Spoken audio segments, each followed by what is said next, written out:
So, thought for the day. It's a good one. Failure is not an event, it's a process. Failure is not an event, it's a process. Okay, what does this mean? So, what I have observed with people is we can tend to get stuck when we're moving towards our goal, and which is a natural process, by the way. We'll talk about that. And so there's a difference between navigating getting stuck as opposed to building a story around being stuck. Does this make sense? I'll say that again. A lot of people are going to get stuck on the way to their goals. That's just a part of the subconscious mind. Like, no one is going to just get to their goal in one fell swoop without any resistance, or I've never seen that ever happen in the human history of mankind. So like, that expectation is magical thinking. Oh, I declared a goal and then it's just easy and effortless. Like, never said anybody ever. Okay. The idea that we're going to get stuck, and I hate that word, but we're just going to say it because I hear it from people a lot. I'm stuck, I'm stuck, I'm stuck, I'm stuck. As if you're like in between two rocks, like quite literally physically stuck, right? You're not actually stuck. That's a whole other conversation. But let's just say you feel stuck. And there's a difference between feeling stuck and navigating getting unstuck versus being stuck and then creating a story around how stuck you are. Yes? How many of you can see that you've created stories around being stuck versus just navigating being stuck? Now, this is very normal. So this is what I want to talk about today. That's why I said failure is not an event, it's a process. So the one thing I want to say again, because I want to keep reiterating this, because I did a session with people last week that were fairly new, like a webinar to a different group. And I said something like this, and I saw a couple of the women's eyeballs almost pop out of their eye sockets. Okay, so so you guys forget that you're used to me, but then people who aren't used to me are like, what's happening? So I said to this group, failure is part of the process. Like, it's okay to fail. And like, this woman's eyeballs almost popped out of her head. I was like, put your eyeballs back in your sockets. Like, you need them for later. And, you know, it just shows me that I want to say this because I need you to write this down and really let it sink in. Failure is not a shameful moment. It's a human moment. You adding shame is your story. Like, every human is going to fail. It's actually the only way the subconscious mind can create a pattern for learning. Like, but you create a story around failure. That's where you get stuck. Because a child does not create a story like they tried to walk, they fell, and then they told a story that they would never walk again. They just get back up and try again. But you create a whole narrative, and then you sit in that narrative for weeks, and then you talk to other friends about the narrative, and you try to get agreement about how stuck and how much you failed and what a failure you are. And this is what creates the story. Versus like, the baby tries to walk, they fall, they get back up like relentlessly until they figure out gravity and learn to walk. So we have to understand, the blanket statement here is we all have to understand that we're all going to fail as we grow. And all the failure really means, what it tells me when you're not succeeding at something or you're not hitting your goal, and write this down with big bubbles and highlighters and stickers and all the things that you do to decorate your notebooks, if you're anything like me, is it just tells me there's something you still don't know or understand. That's it. From an awareness perspective. So it's not intrinsically that there's something wrong with you. You're not missing a genome. You're not missing like a part of your brain. You're not missing something. There's nothing wrong with you. You just don't know something yet. There's something you still don't understand. So then that question can become, what do I still not know or understand? As a scientist, not as a judgmental person. Like, what do I still not know? I might not understand money. I'm still not understanding. There's something I'm missing about belief, or I might not understand something about my craft, or there's something I don't understand about social media, or there's something I don't understand here. It's like, it's just, what don't you understand? What are you not getting, right? That's it. So far, so clear? Okay, now let's look at an example of something I want to illustrate, because there was, when I asked you last week or 2 weeks ago, how many of you are procrastinators? Let's look at procrastination. So someone comes to me and they tell me I'm having this problem in my business, or I'm having this problem, I can't get to the goal. I'm having this problem, I still keep making the same amount of money. I'm having this problem, I make money and then it's like I have more bills to pay. Like I'm having this problem, something's happening. I'm having this problem, people aren't buying. Okay, whatever. I'm having a problem. So let's say the problem is procrastination. We're avoiding doing something. Because to be honest, if we drill down most of your problems, they're probably in line with I'm avoiding doing the thing I should be doing, or I'm procrastinating. Like really, if you boil it down to its simplest, reduce it to its simplest terms, most people's problems are that they're just actually not doing the things required consistently enough, or they've been avoiding or procrastinating. Does that make sense?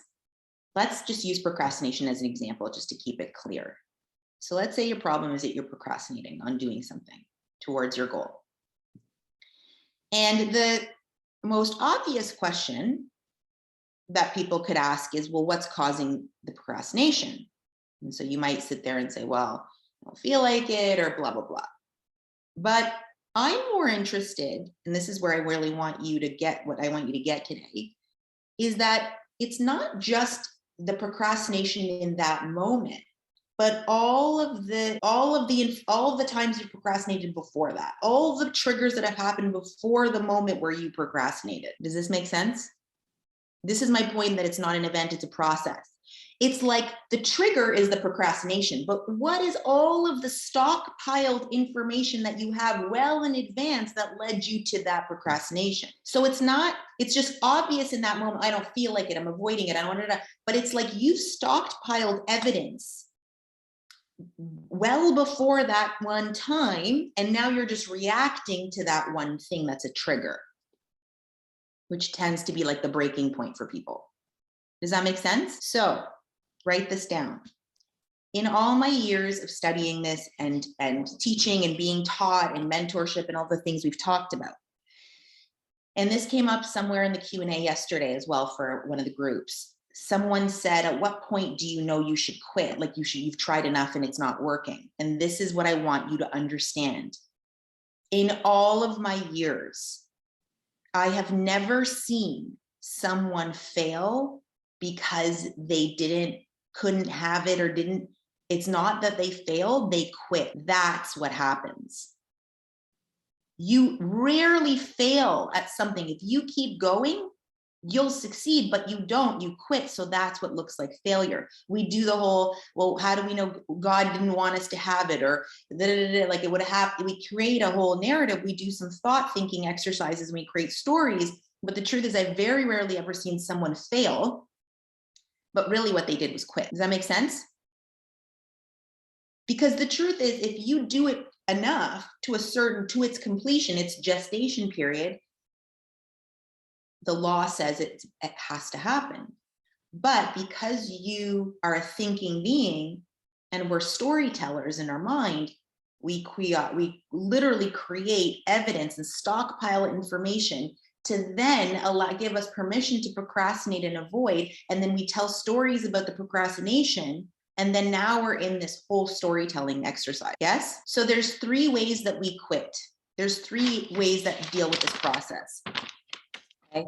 The one is that there's 3 levels. There's the mental, emotional, and physical quitting. And all of those 3 things happen sometimes simultaneously. What does this mean? The mental is the thinking. You talk to yourself.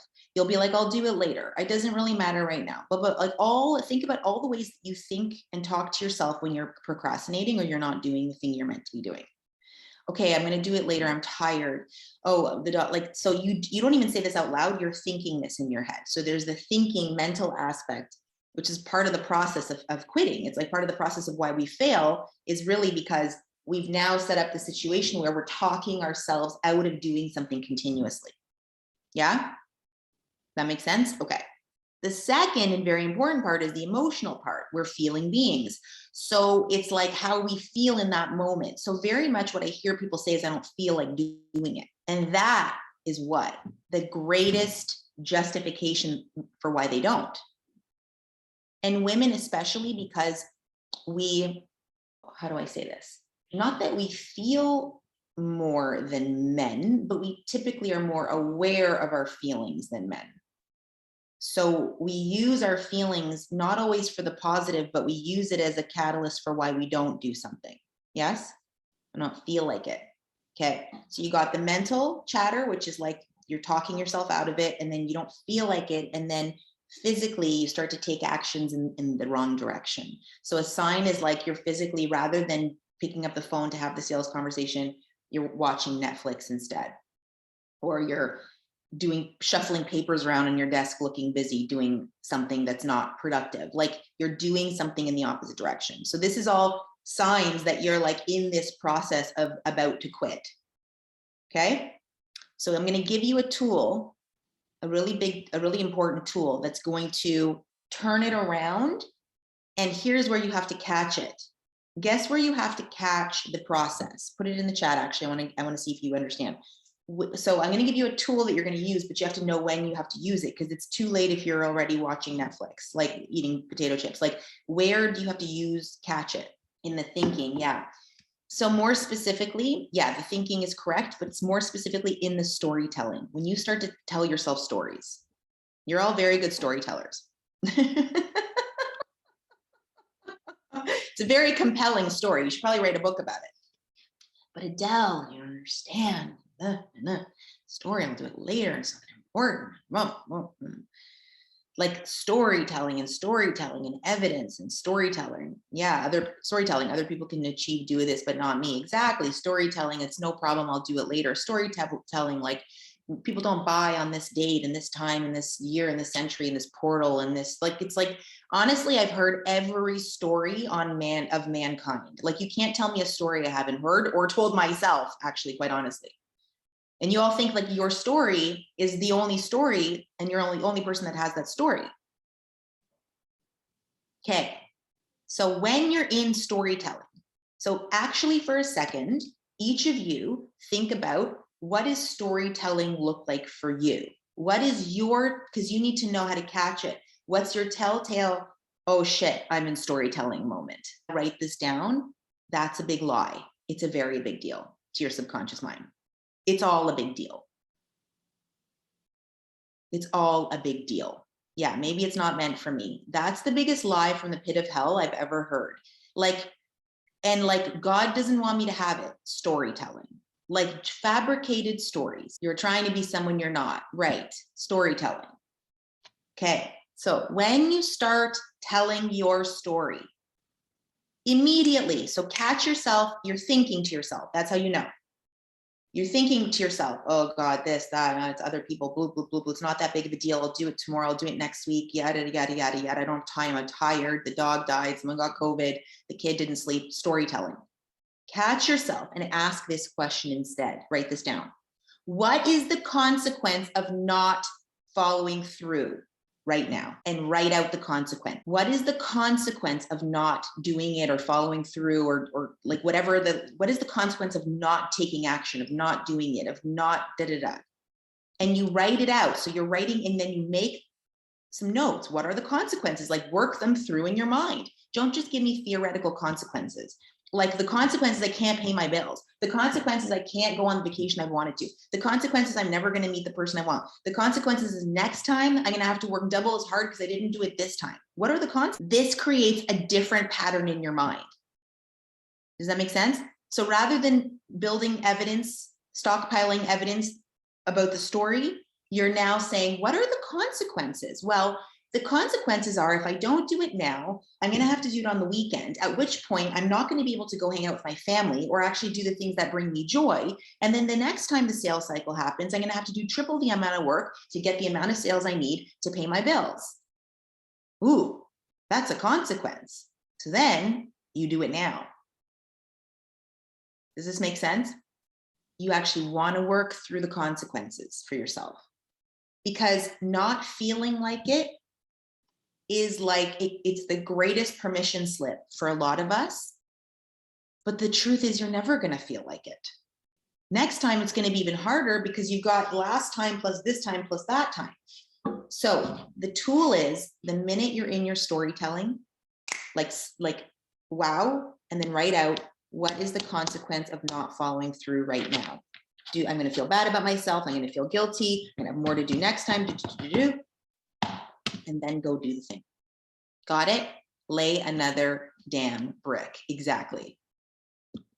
This is big. This is a big deal because the storytelling, this is the whole idea that I just started the conversation on about when people tell me they're stuck. What I actually know is they're more in resistance than they're stuck. Resistance shows up like procrastination. Resistance shows up like avoiding the task. Resistance shows up like watching Netflix instead. Resistance shows up like basically everything. So it's not that you're stuck, you're just in resistance. So great, what's the consequence of not following through is what you do right away. Beautiful. Thought for the day. Failure is not an event, it's a process. So we want to catch ourselves at the process where we start telling stories in our mind to ourselves. Okay, guys. Love you guys. Talk to you later. Bye for now.